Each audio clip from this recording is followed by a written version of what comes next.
ngo-1973 ngisuke eMlazi ngiye kubaba ePhakameni khona okwakungihluphile ngithi ngiyokucela kuyena ngafumanisa-ke imithetho seyishintshile sekukhona amadoda ayesehlala emasangweni asike alwa nami kakhulu kuthe kuphakathi lendawo bayisezephuma ubaba isengifica ngikhona lapho laba abantu belwa nami kanti sebethe kuye bahambe bayothi usibani ngene nemoto labazawuma lapha phambi kwakho uze neyigebengu wayeseze ngitshela uba besethi angingene endlini uma sengingene endlini uthi-ke ukukhuleka nje kade ngiyizwa kodwa bafike bathi uzame igebengu ngingeneleni nemoto emzini kaNkulunkulu na ngathi ngithi baba ngonile bengingazi ukuthi akufanele ngingene nemoto wayesethi-ke ungabokwenza lokhu uthe esuka wayesekhuluma enye indaba leyo ndaba into enkulu enhliziyweni yami ngoba yizwi lenkosi eyalikhuluma kimi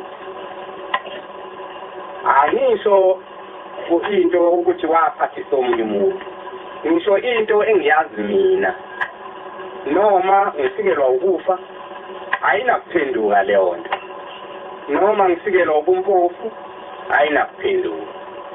noma ngifikelwa ukuthukwa ayinakuphenduka noma ngingagwilinga ayinakuphenduka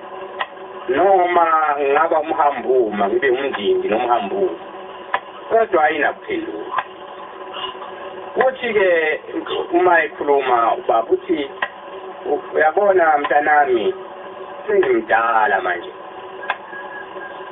ngiyakubusisa uma uNkulunkulu esengibiza kodwa sobha lo muntu wasePhakameni lokho ngimina kuyisenkulu kunezinto zonke ezinye ezikhona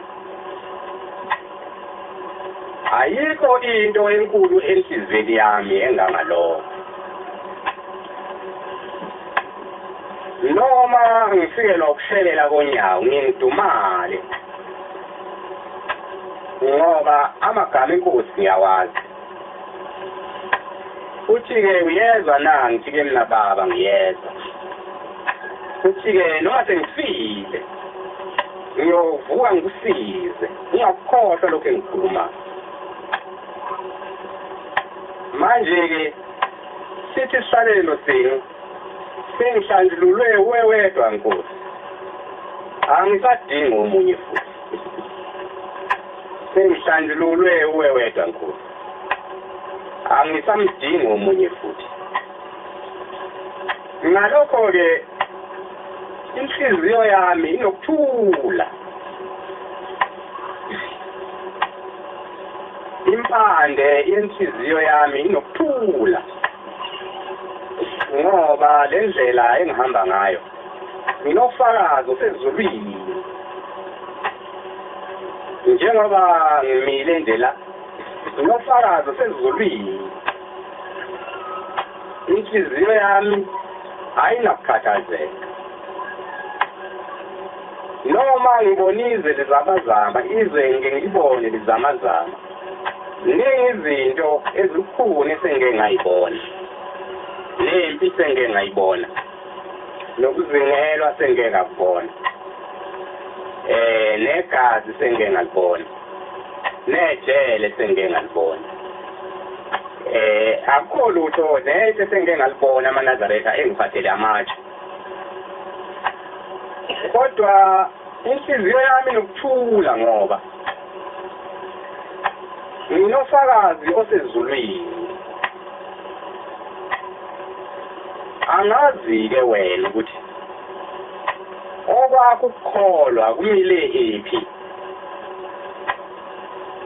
noma uyakhathazeka noma ukhathazeki angazi kodwa mina ukukhathazeka kunakho into engikhathaza isono kuphela engingazi ukuthi ngingasenza njani ngoba sidala ivuso ngaphakathi kwami.